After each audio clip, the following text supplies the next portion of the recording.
Welcome back into the Rocc Pod, presented by the Royal Oak, Michigan Chamber of Commerce. I am John Gay from Jag and Detroit Podcasts. I am Andrea Arndt, an intellectual property attorney with Dickinson Wright. And I am Lisa Bibby, your local neighborhood realtor with Keller Williams Advantage. Our fourth co-host, Trish Carruth from Your Personal Jeweler, wasn't able to be here today, but we will look forward to having her back. Our guest for today's episode is Jill Berti of Workery Consulting, did her undergrad at U of M and has a master's degree from Oakland, and knows a lot about workplaces and organizations. Jill, thanks for being here today. Thank you for having me. Jill, we're so excited to have you on. When did you first start Workery Consulting, and what was the driving factor to help you get this started? Yeah, thank you for asking. So I started Workery in 2020.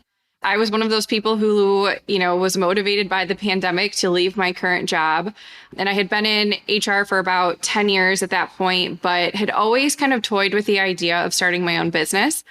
I had done a couple things in the past back when I was in my early 20s, and it just wasn't anything that stuck. And I finally realized throughout the pandemic, not only was I unhappy in the current role that I had, but also that there are a lot of small businesses that need HR help, particularly through COVID and trying to navigate all of the different laws and regulations and things like that, writing new policies, handling employee questions and concerns. And so I just saw it as a great opportunity and then decided to start.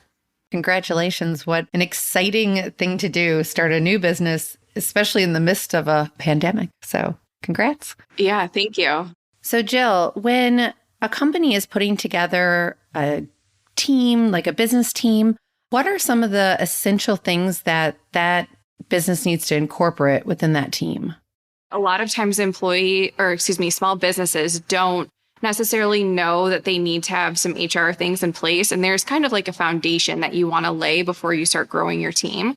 Or if you have a team and you don't have it, it's a lot of like compliance areas that you could have some risk or, unhappy employees down the road without having these things. So there's the legal standpoint, and Andrea, you might have some familiarity with this because of your background, but not only are you registering your business and making sure that you're signed up for unemployment insurance and all of that kind of stuff, workers' comp, but you're also putting the expectation in place with your team, what type of culture you're going to have, how are you setting expectations, how are you following up on those expectations. There's a lot of strategy behind it that, if you've never had a team before and you've never had employees that work directly for you, yet you've started this business, you just might not know about. So there's a lot of essential things that, can kind of slip through the cracks and then become larger issues as your company grows and scales. And those issues then become very apparent over time. So Jill, as part of a business's team, it is my opinion that an HR advisor is important. Can you kind of talk about why it's even more important in 2022, perhaps, than it has been in the past? Definitely.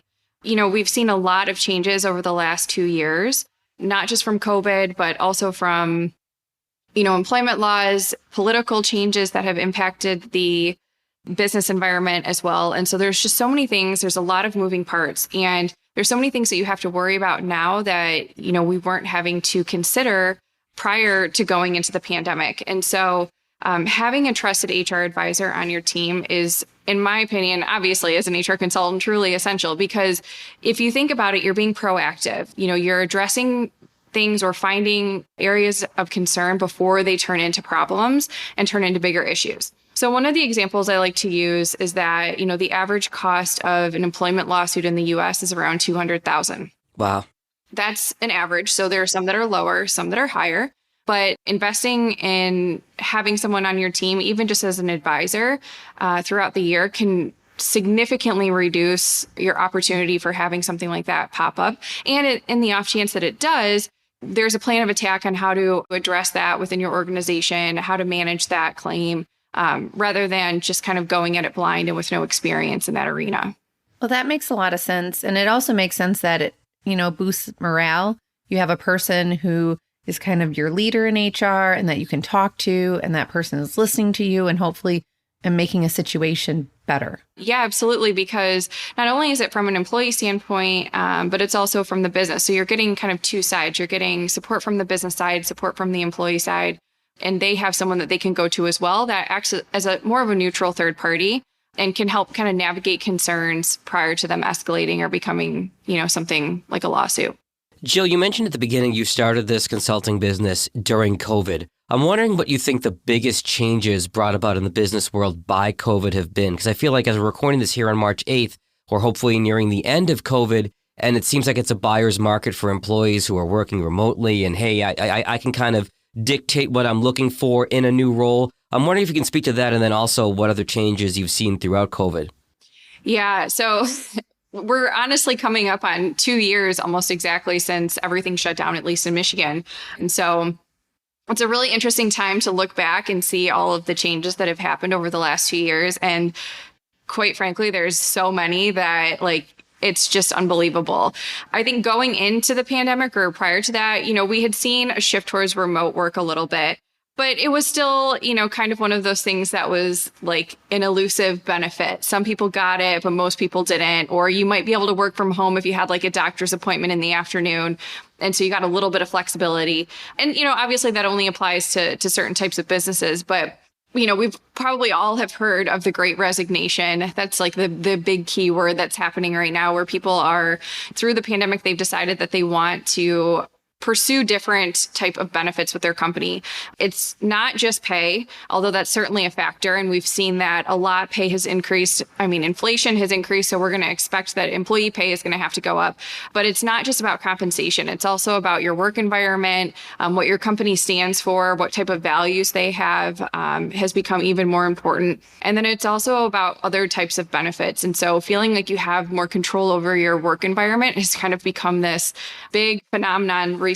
And so I'd say that's honestly the biggest shift that we've seen is now you have employees that have left their jobs en masse, but where are they going and where are they choosing to go? You would think all of these people leaving their jobs, there's now this very large candidate pool, but that's not the case. Most of my clients are struggling to find quality candidates who are, interested in working for them because they've really had to take a hard look at what they're offering and what their culture is and make some big changes and kind of address it a little bit differently. The employees definitely have the upper hand in terms of looking for jobs right now.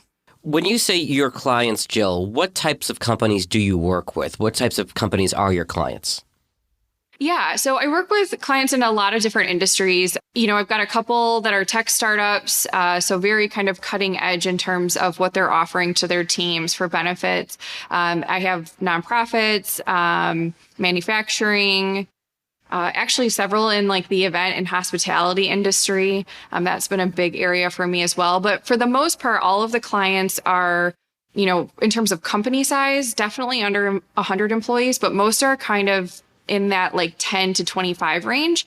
That's where you really see a lot of companies that they don't want to invest in a full-time HR person. There's no need for it at that size. And so rather than paying, a full year's salary, benefits, all of that extra stuff that goes with that, they'll outsource it.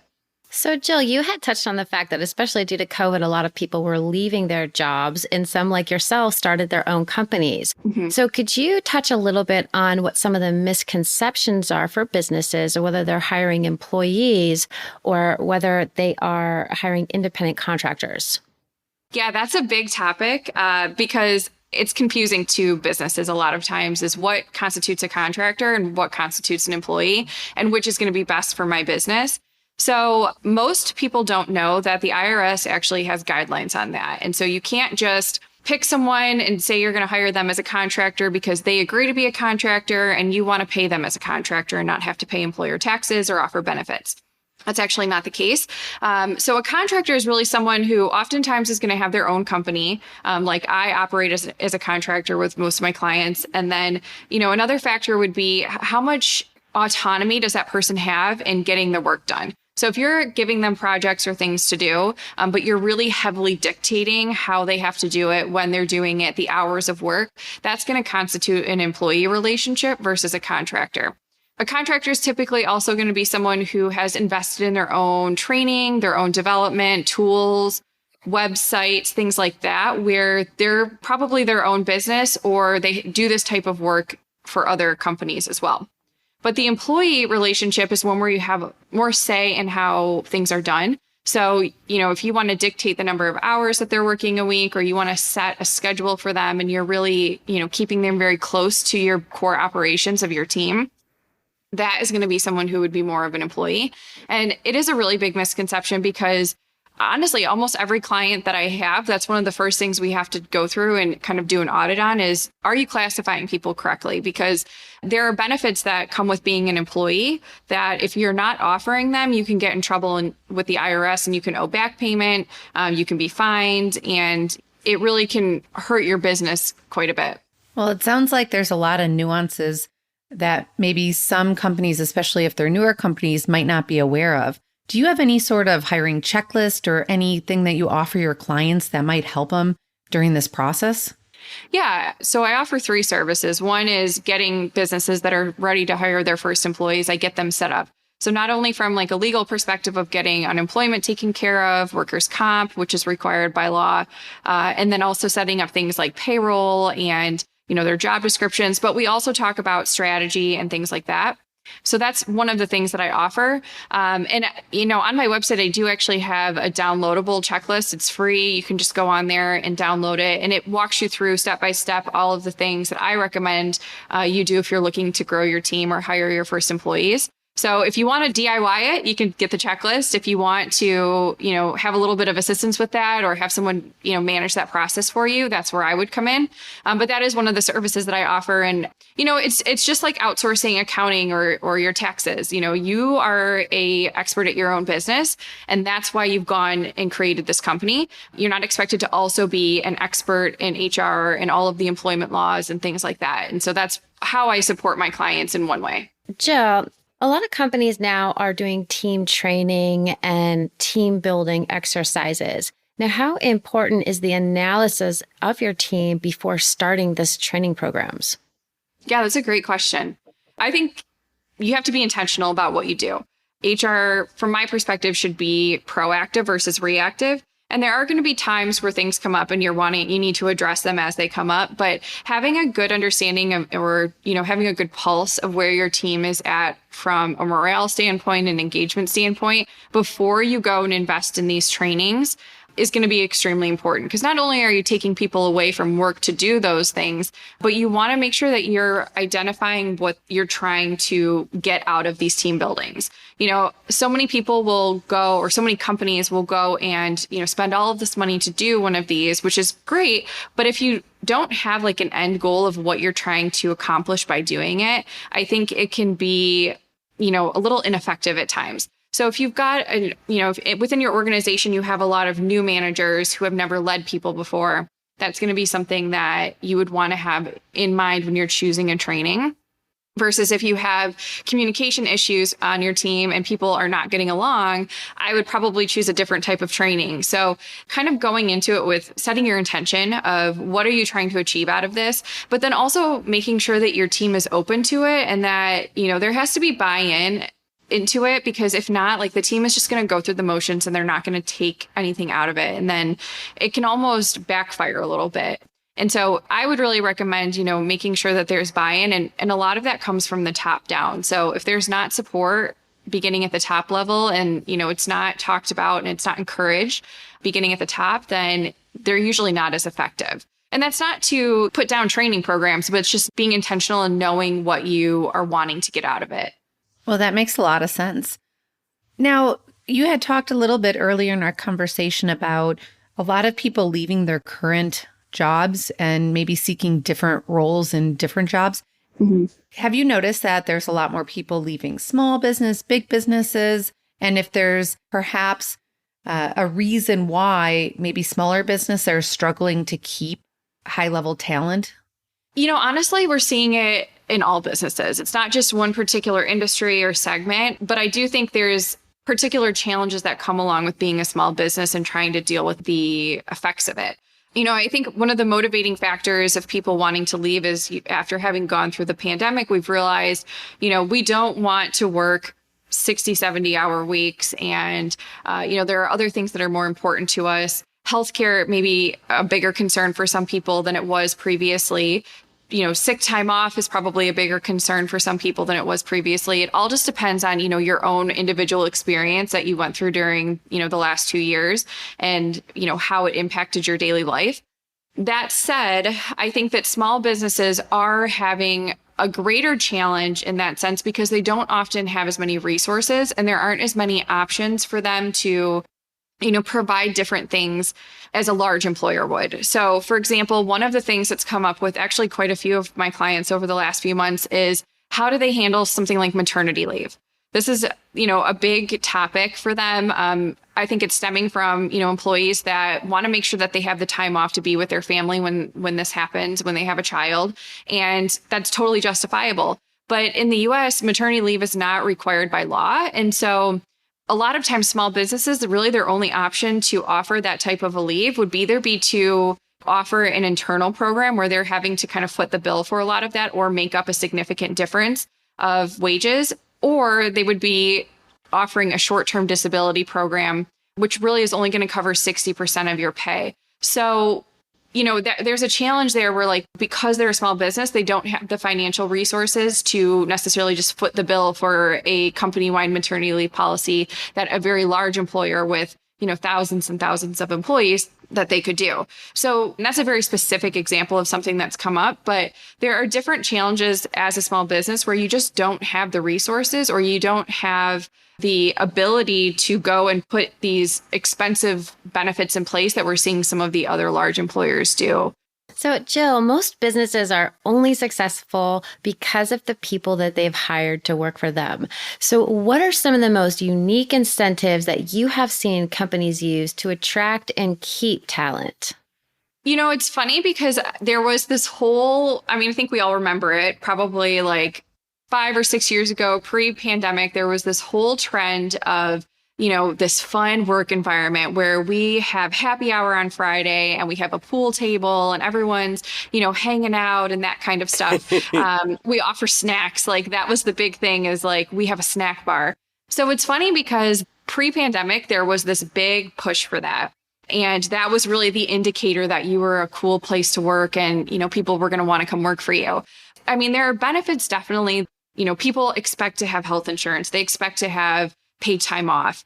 And being generous with that will get you further with trying to hire and retain talent. But it's honestly so much less about that than it is your company culture. And I think that is one of the things that's come out through the last couple of years too. And this shift is that it's not so much just about okay, we're offering you this and here it is, but how do they feel about the work that they're doing? Do they feel recognized? Does their boss respect them? Do they get along with their team? And what is the overall culture? And so it's not so much about here's Bagel Fridays as it is about what type of environment and what the company stands for. That's become so much more important than just, having a happy hour a couple times a month.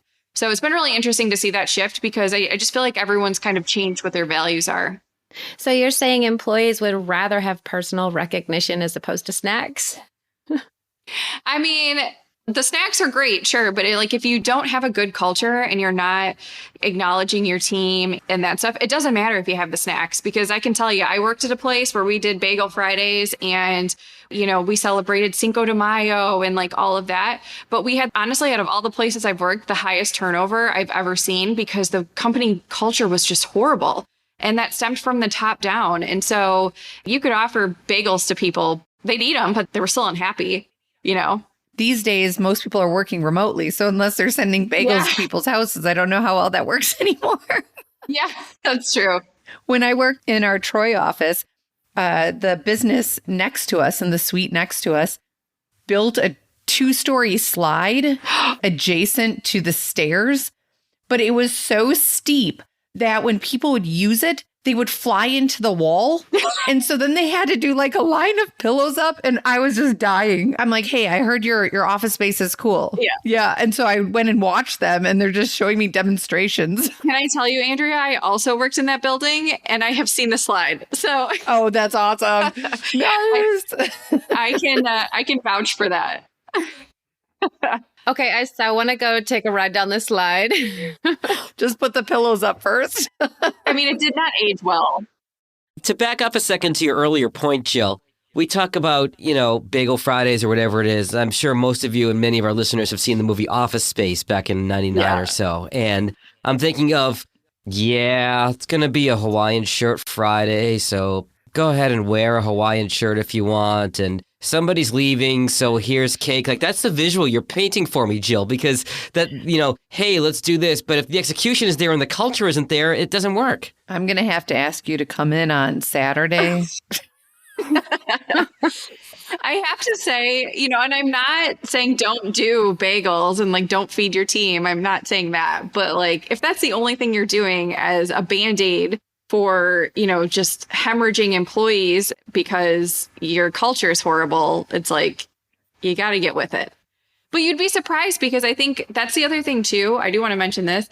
So many times small businesses don't realize that they're like creating a culture when they start hiring employees, and it starts with your first hire. And so you have to be aware of that and acknowledge that and be, intentional from the start, versus next thing you know, you've turned around, you've got a team of 20 and you're like, oh my God, now I got to think about my culture. But you've already created the culture. So that's something that I think kind of can be ignored at times, or just not even realized.